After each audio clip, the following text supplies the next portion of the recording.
Hello guys, welcome back to my YouTube channel. आज के video में हम बात करेंगे संविधान के most important top 30 GK question के बारे में। आपका पहला सवाल है, संविधान सभा का गठन कब हुआ था? आपका सही जवाब है ऑप्शन बी, 6 दिसंबर 1946। आपका दूसरा सवाल है, संविधान सभा की प्रथम बैठक कब हुई थी? आपका सही जवाब है ऑप्शन ए, 9 दिसंबर 1946। आपका तीसरा सवाल है, संविधान सभा की दूसरी बैठक कब हुई थी? आपका सही जवाब है ऑप्शन सी, 11 दिसंबर 1946। आपका अगला सवाल है, भारत का संविधान बनने में कुल कितना समय लगा था? आपका सही जवाब है ऑप्शन डी, 2 वर्ष 11 माह और 18 दिन लगे थे। आपका अगला सवाल है, विश्व का पहला लिखित संविधान किस देश का था? आपका सही जवाब है ऑप्शन सी, भारत विश्व का पहला लिखित संविधान था। अब आपका अगला सवाल है, भारत के संविधान में वर्तमान में कुल कितने भाग हैं? आपका सही जवाब है ऑप्शन ए, भारत के संविधान में वर्तमान में कुल 25 भाग है। आपका अगला सवाल है, किसे संविधान की आत्मा कहा जाता है? आपका सही जवाब है ऑप्शन बी, प्रस्तावना को संविधान की आत्मा कहा जाता है। आपका अगला सवाल है, भारतीय संविधान में कुल कितने अनुच्छेद हैं?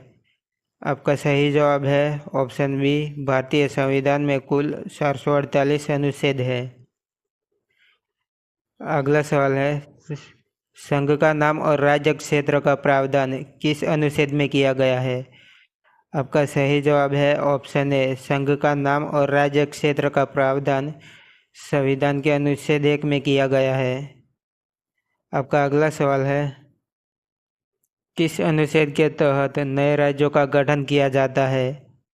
आपका सही जवाब है ऑप्शन बी, अनुच्छेद 2 के तहत नए राज्यों का गठन किया जाता है।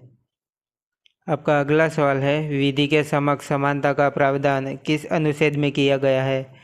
आपका सही जवाब है ऑप्शन सी, विधि के समक्ष समानता का प्रावधान अनुच्छेद 14 में किया गया है।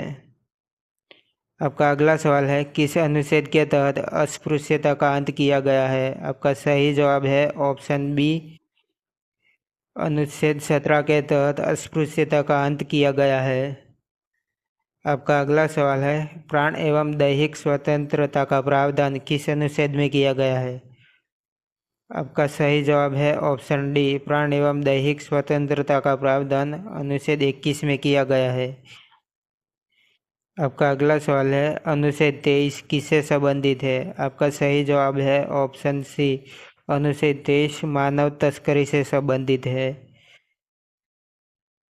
आपका अगला सवाल है, संविधान के किस भाग में मूल अधिकारों का उल्लेख किया गया है? आपका सही जवाब है ऑप्शन सी, भाग 3 में मूल अधिकारों का उल्लेख किया गया है।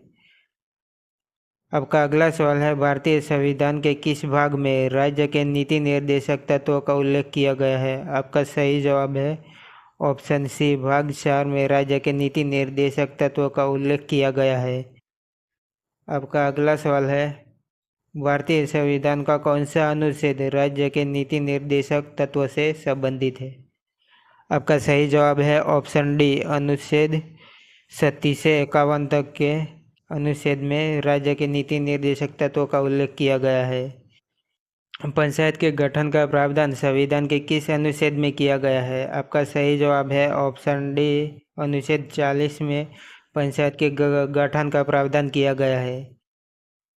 आपका अगला सवाल है, बच्चों के लिए निःशुल्क शिक्षा का प्रावधान संविधान के किस अनुच्छेद में किया गया है? आपका सही जवाब है ऑप्शन डी, अनुच्छेद 45 में बच्चों के लिए निःशुल्क शिक्षा का प्रावधान किया गया है।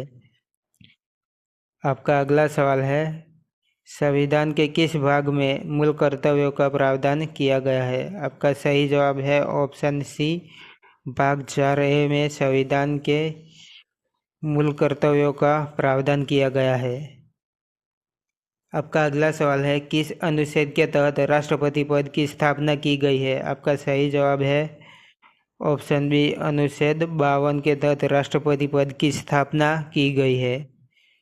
आपका अगला सवाल है, राष्ट्रपति का निर्वाचन किस अनुच्छेद के तहत किया जाता है?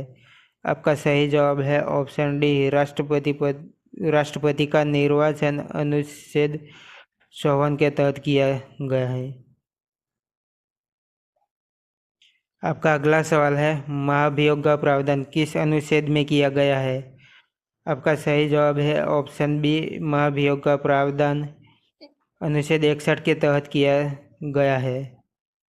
आपका अगला सवाल है, राष्ट्रपति को क्षमादान की शक्ति किस अनुच्छेद के तहत दी जाती है? आपका सही जवाब है ऑप्शन बी, राष्ट्रपति को क्षमादान की शक्ति अनुच्छेद 72 के तहत दी जाती है।